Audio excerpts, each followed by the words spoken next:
Semua saudaraku dimanapun berada, jangan lupa ditekan tombol merah-merahnya, subscribe-nya ya. Selalu pegang teguh kepada tali Allah, jalankan sholat, amalkan sholawat, berbakti kepada orang tua, baik kepada sama dan cinta kepada negara. Dan khusus malam Jumat, baca Al-Fatihah 77 kali, Alikasnya 77 kali, sholawatnya 77 kali, baru ada manfaatnya. Montor kalau bagusnya kayak gimana, kalau nggak tahu ilmunya ya percuma ya toh. Tenan. Kan saya itu dikatakan jualan jimat, jimat yang mana? Saya itu rukiah, orang datang cuma tak kasih air minum sama daun kelor. Pernah tak suruh beli keris, beli apa? Nggak pernah saya itu. Siapapun yang jual keris, jual abu, bukan saya. Saya nggak pernah jualan. Kalaupun saya jualan tasbih, sorban, itu saya cuma jual kainnya tok. Nggak pernah saya bilang, oh kamu pakai tasbih kebal, oh, kamu pakai beli sorban nanti kamu selamat. Nggak pernah saya itu. Saya cuma bilang, kalau kamu beli sorban ya kayak kamu beli di pasar itu ya cuma jual kainnya tok. Kalau saya jual tasbih saya jual kayunya tok, kalau saya jual madu ya jual madunya tok. Saya nggak pernah bilang madu kamu nanti pasti sembuh, enggak. Kalaupun ada kesaksian orang yang sembuh itu dengan izin Allah, bukan karena saya, bukan. Ya mungkin karena beli madu terus uangnya buat santri, buat makan santri, buat bangun pondok, jadi ada barokahnya kayak gitu aja gitu loh ya. Allahumma sholli ala Muhammad.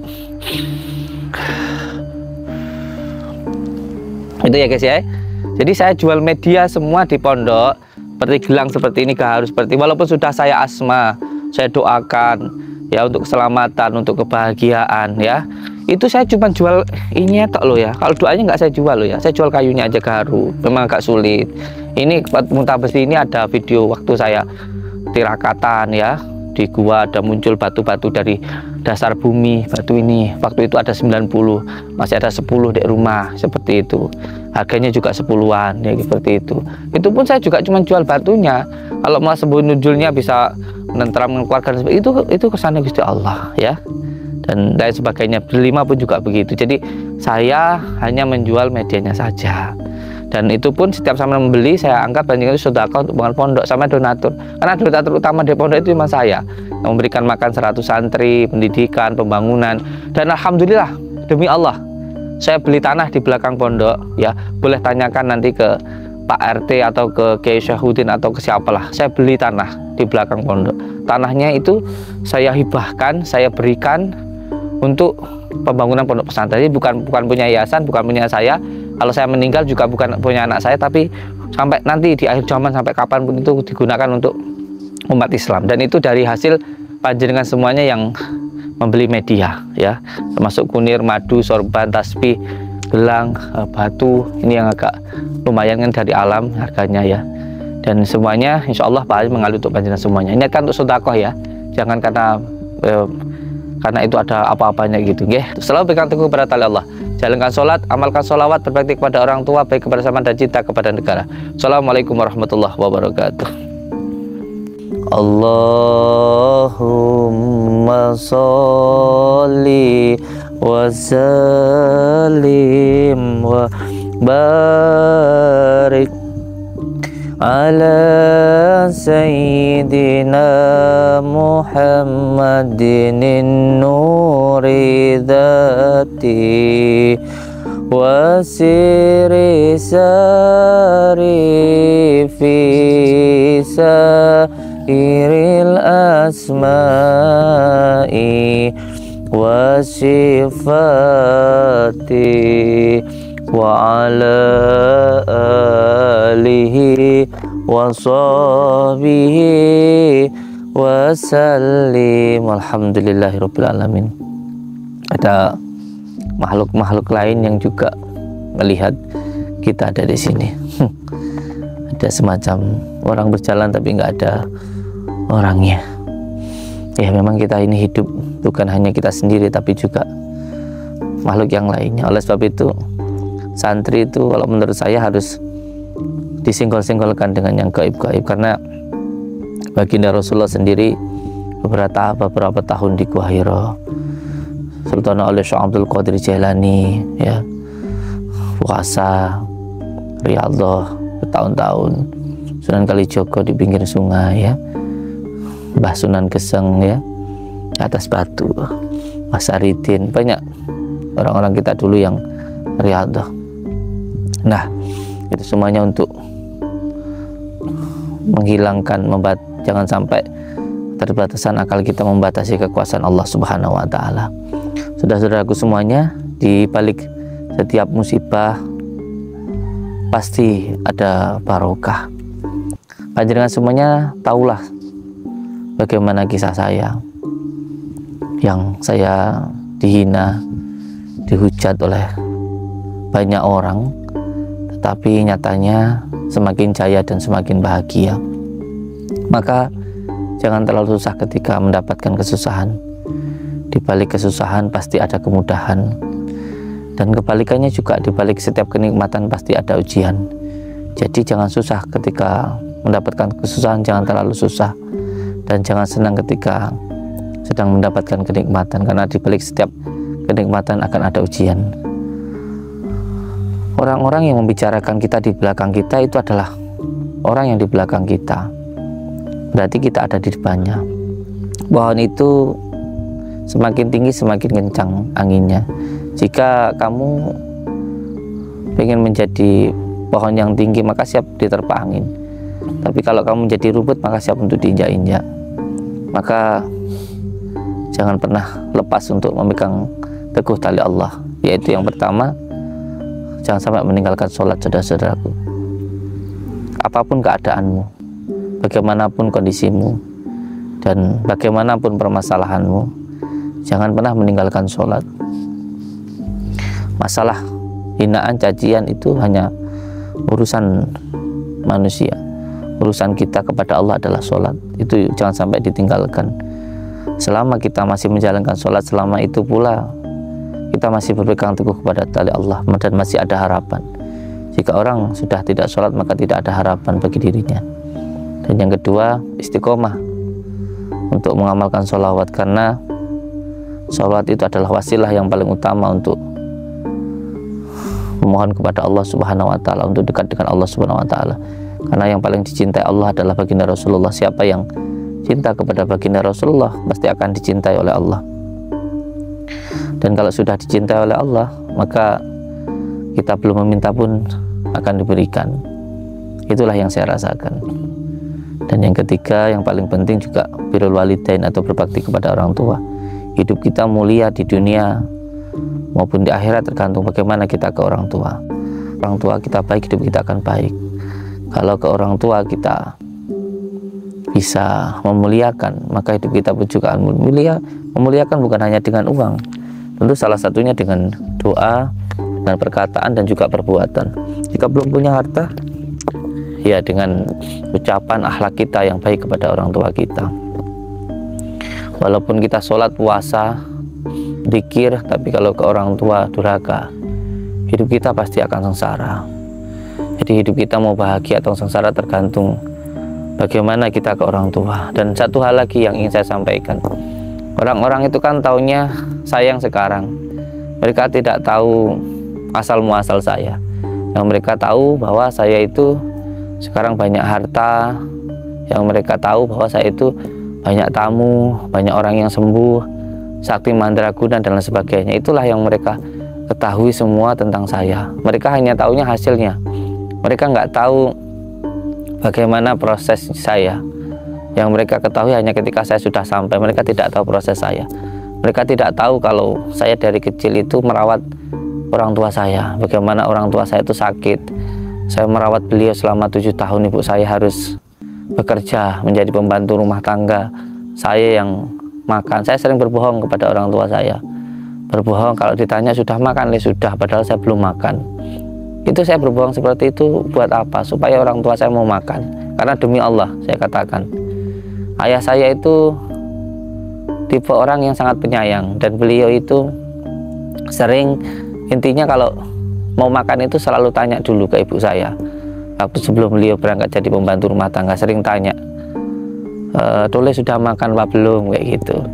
Kalau saya belum makan, ayah saya itu nggak mau makan, itu karena dia tahu bahwa saya itu juga nggak mau makan kalau ayah saya itu belum makan, dan saya nggak akan makan makanan kesukaan ayah saya. Seperti itu cerita saya, guys. Jangan panjang-panjang, nanti saya nangis. Itu adalah cerita saya kecil. Saya ngurus orang tua saya itu 7 tahun, makan minum BAB mandi saya yang yang memandikan, karena beliau dulu itu selama beberapa tahun itu dari mulai saya SD sampai SMP itu tidur nggak bisa bangun karena punya penyakit komplikasi paru-paru, jantung, beri-beri itu yang paling besar itu.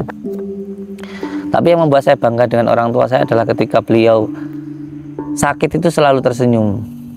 Dan saya pun namanya anak kecil ya sering tanya, kenapa kok ayah itu sakit kok masih bisa tersenyum? Beliau menjawab, sakitku dan sehatku masih lama sehatku, kata beliau seperti itu. Itu yang membuat saya bangga dengan beliau. Dan beliau tidak pernah meninggalkan sholat. Itu yang lebih membuat saya bangga itu. Dalam keadaan sakit seperti apapun tetap sholat. Itulah orang tua saya. Dan setiap anak ya yang pernah melihat orang tuanya seperti itu akan terus ke bawah sampai dia dewasa. Perjuangannya terutama adalah keteguhan hatinya.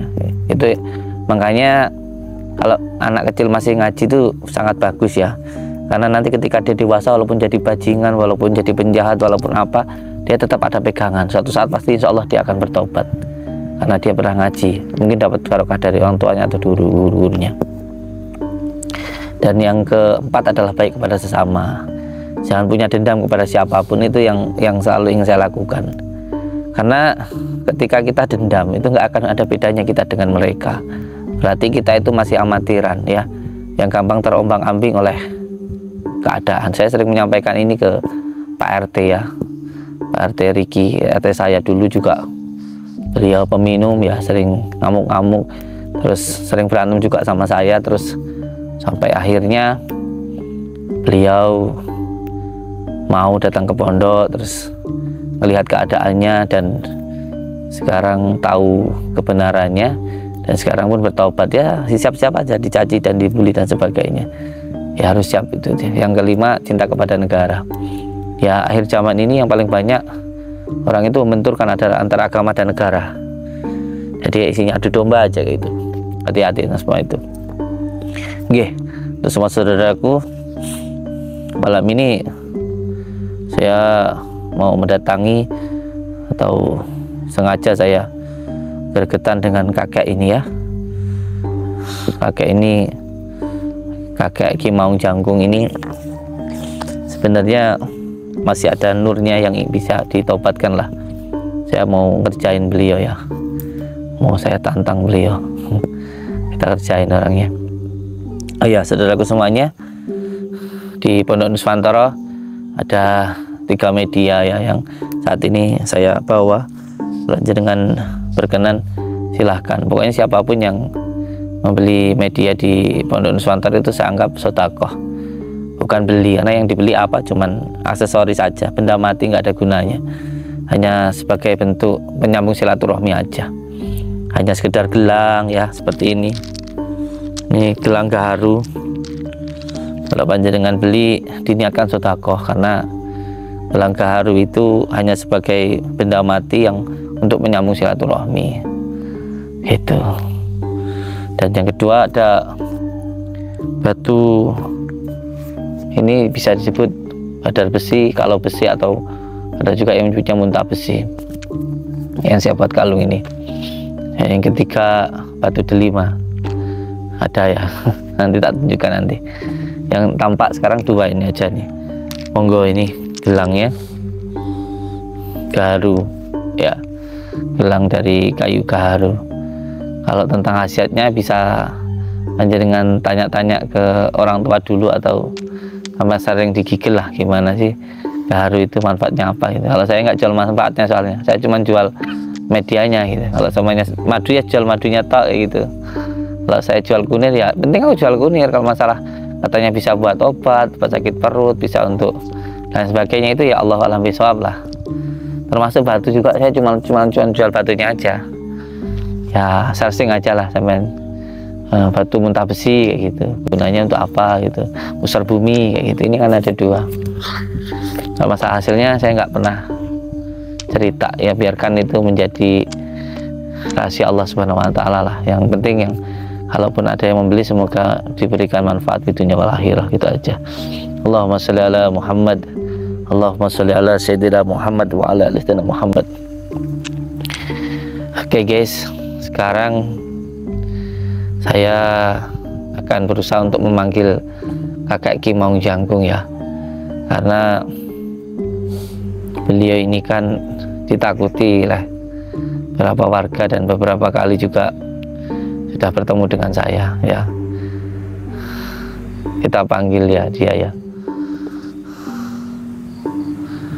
Bismillahirrahmanirrahim. Allahumma salli ala Sayyidina Muhammad wa ala ali Sayyidina Muhammad. Allahumma salli wa sallim wa barik ala Sayyidina Muhammad wa ala ali Sayyidina Muhammad. Bismillahirrahmanirrahim. Ya ahli mulk ghaibi wa syahadati, ya ahli mulk ghaibi wa syahadati, ya ahli mulk ghaibi wa syahadati. Bismillahirrahmanirrahim. Ya ahli mulk ghaibi wa syahadati hadir, ya ahli mulk ghaibi wa syahadati hadir, ya ahli mulk ghaibi wa syahadati hadir. Assalamualaikum salam.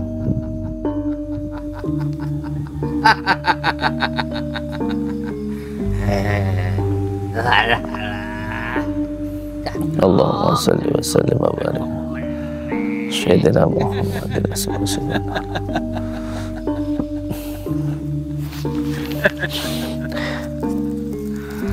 Ini kakek ini cocoknya ditemuin sama ini Bu Erni, ini tangga saya, katanya pengen ketemu dukun santet nih. Temunya kayak gini kira kapan mungkin ya?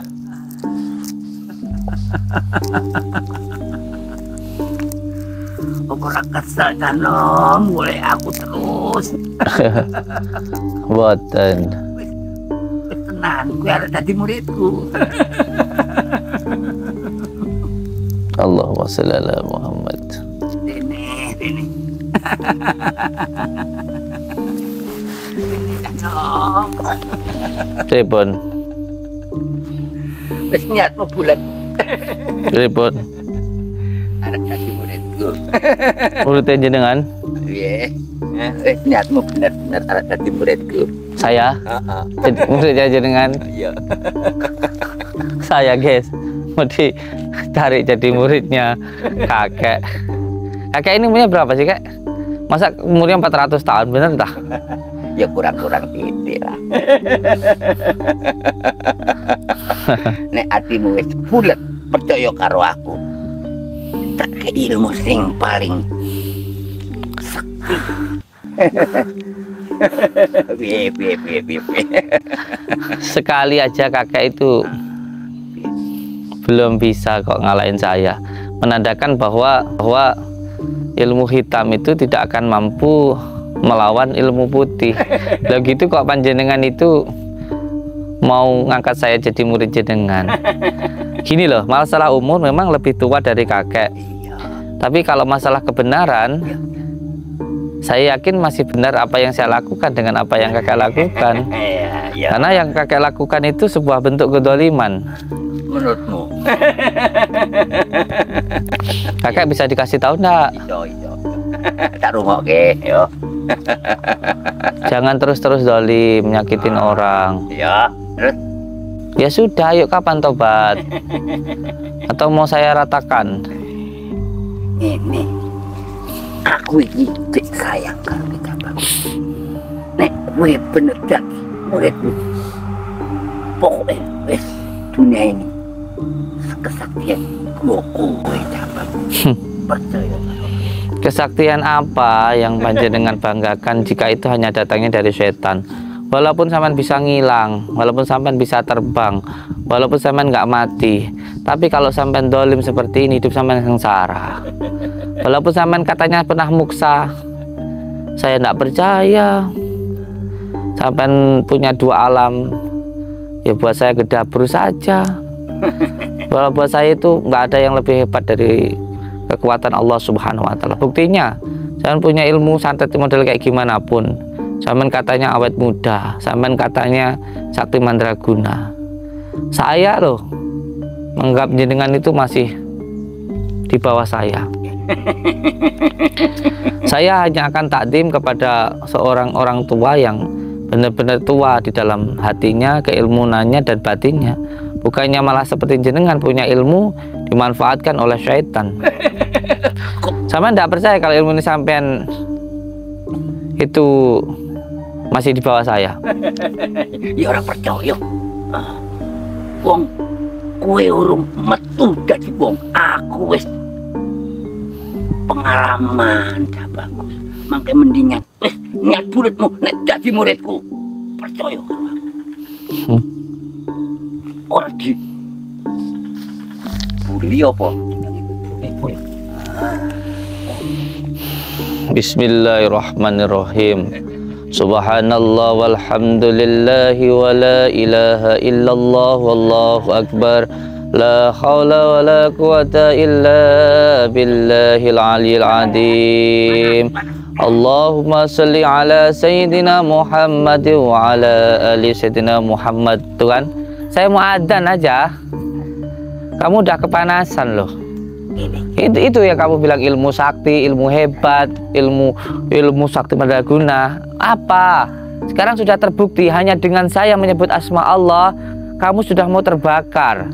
Padahal kamu manusia, bukan setan. Setan dalam diri kamu itu loh, mendengar asma Allah tidak kuat. Suatu hal yang buruk, yang panas ketemu yang dingin, benturan, kamu hampir aja tewasa. Tewas kamu. Ngene apa? Ngene piye? Aku. Iya. Janji. Kowe janji? Nek Piye? kowe ngeki barang sing ana nang rogomu kuwi. Ning aku? Kowe ngeki aku. Aku ngewakmu? Merah 5 ning awakmu. Tokke nggo aku. Kowe iki ora rasa disantet. Barang ana ning jero awak. Nek kuwi tak cukup pasti iso.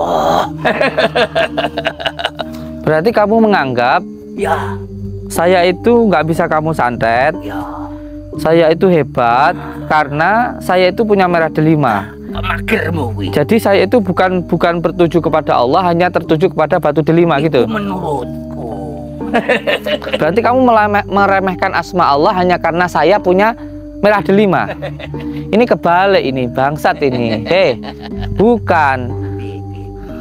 Yang lebih utama adalah asma Allah, karena delima itu adalah dal yang 5, yaitu surat Al-Ikhlas. Ketika saya mengamalkan surat Al-Ikhlas, sebenarnya yang dimaksud dengan delima itu sudah ada di dalam diri kita. Itu hanya sebagai posternya. Kalau ditujukan kepada keluarga, maka keluarganya menjadi sebuah keluarga yang istana. Nah, kalau di dalam usaha atau di dalam rumah menjadi rumah yang bahagia, itu namanya dal yang 5. Tinggal posternya kita kemana. Kalau ke alam, ke batu, ada batu-batu yang memfosil, yang itu menjadi sarana, itu benda mati. Tapi yang penting ada surat Al-Ikhlasnya.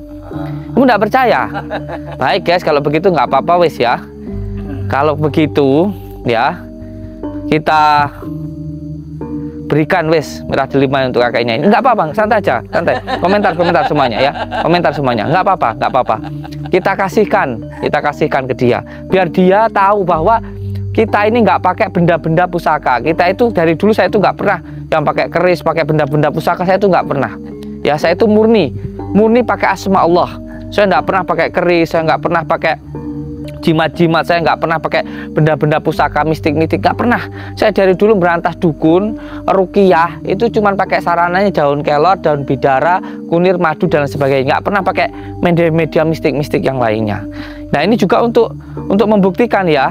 Sampai tolong bantu saya dengan doa ya. Kita kasihkan wes medianya ke dia ya. Jangan dipikir benda mati itu bermanfaat kalau kita tidak tahu ilmunya ya. Ini juga penting karena kebanyakan orang itu ini jangan, ini nggak ada sarana, nggak ada apa-apa, bukan sababiyah, bukan sarana, bukan asma. Kita buktikan bahwa benda itu sebenarnya nggak ada manfaatnya apa-apa kalau kita tidak tahu ilmunya ya guys ya. Panjenengan mau ya? Oh iya. Oh, siap, oke. Tompo. Ya, apik sih kamu. Ya.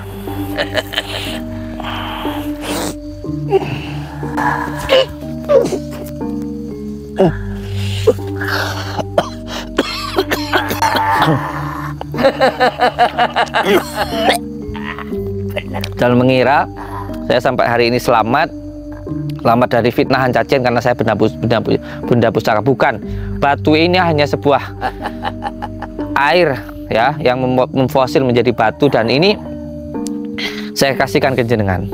Tapi zaman jadi tadi mau tobat. Iya. Kalau saya mengasihkan ini ke jenengan, Nek ono wis aku nyekel kuwi iso tiba. Jadi Aman menganggap saya sakti, saya hebat, saya nggak bisa disantet karena dipager karo kuwi. pager karo iki. Sini. Tak kasih ke jenengan sini. Sini tak kasih ke jenengan, monggo.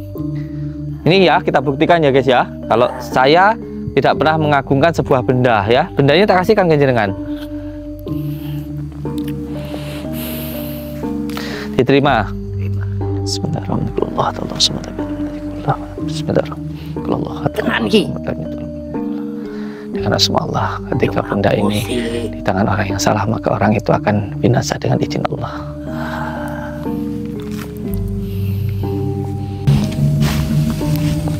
Ono nang jero, mlebu nang jero.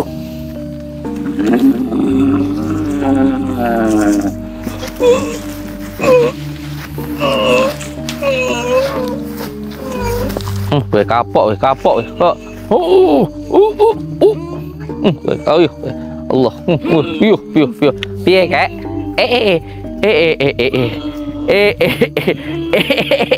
Geleng-geleng kakek. Iya. Piye weh rasane, piye weh? Allahumma sholli ala Muhammad wa ala Allah.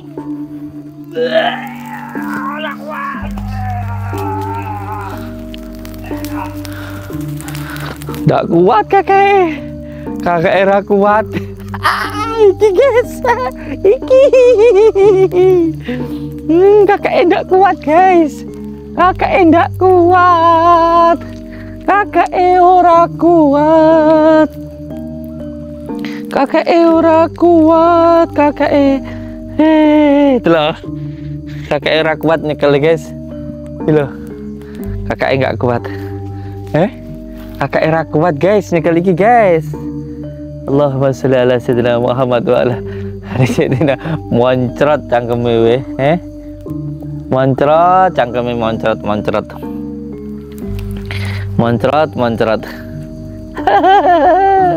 Mluayu rono ning endi kakek mau, mluayu rono kakek.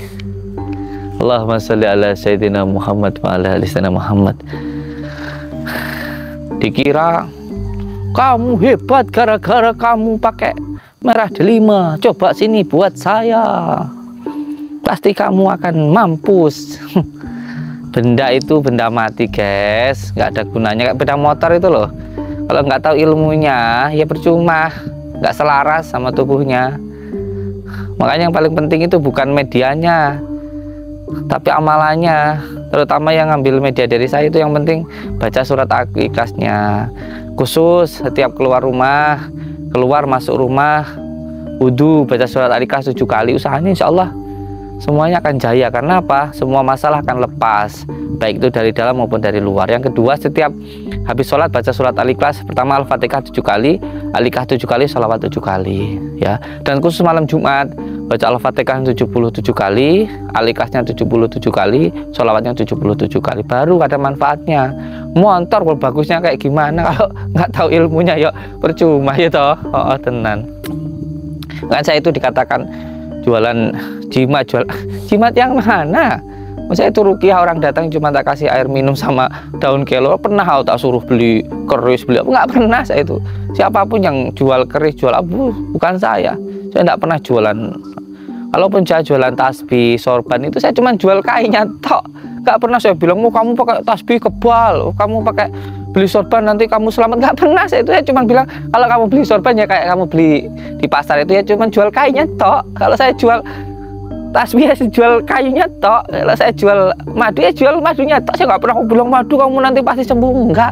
Kalaupun ada kesaksian orang yang sembuh itu dengan izin Allah, bukan karena saya, bukan. Ya mungkin karena beli madu terus uangnya buat santri, buat makan santri, buat bangun pondok, jadi ada barokahnya kayak gitu aja gitu loh ya. Allahumma sholli ala Muhammad. Itu ya guys ya. Jadi saya jual media semua di pondok, seperti gelang seperti ini, gaharu seperti, walaupun sudah saya asma, saya doakan ya, untuk keselamatan, untuk kebahagiaan ya. Itu saya cuma jual ini tok loh ya. Kalau doanya nggak saya jual loh ya, saya jual kayunya aja gaharu, memang agak sulit. Ini muntah besi ini ada video waktu saya tirakatan ya, di gua ada muncul batu-batu dari dasar bumi. Batu ini waktu itu ada 90, masih ada 10 di rumah seperti itu. Harganya juga 10-an ya, seperti itu. Itu pun saya juga cuma jual batunya. Kalau mau sembuh nujulnya bisa menentram mengeluarkan itu kesannya Gusti Allah ya, dan lain sebagainya. Berlima pun juga begitu. Jadi saya hanya menjual medianya saja, dan itu pun setiap sama membeli saya anggap panjenengan itu sedekah untuk bangun pondok sama donatur, karena donatur utama di pondok itu cuma saya yang memberikan makan 100 santri, pendidikan, pembangunan. Dan alhamdulillah, demi Allah, saya beli tanah di belakang pondok ya. Boleh tanyakan nanti ke Pak RT atau ke Kiai Syahudin atau ke siapalah. Saya beli tanah di belakang pondok. Tanahnya itu saya hibahkan, saya berikan untuk pembangunan pondok pesantren. Jadi bukan punya yayasan, bukan punya saya. Kalau saya meninggal juga bukan punya anak saya, tapi sampai nanti di akhir zaman, sampai kapanpun itu digunakan untuk umat Islam. Dan itu dari hasil panjenengan semuanya yang membeli media ya, termasuk kunir, madu, sorban, tasbih, gelang, batu. Ini yang agak lumayan kan dari alam harganya ya. Dan semuanya insya Allah Pak Haji mengalir untuk panjenengan semuanya. Niatkan untuk sedekah ya, jangan karena itu ada apa-apanya gitu. Nggih. Wassalamualaikum warahmatullahi wabarakatuh. Selalu berpegang teguh kepada tali Allah. Jalankan sholat, amalkan sholawat, berbakti kepada orang tua, baik kepada sama dan cinta kepada negara. Assalamualaikum warahmatullahi wabarakatuh.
Semua saudaraku dimanapun berada, jangan lupa ditekan tombol merah-merahnya, subscribe-nya ya.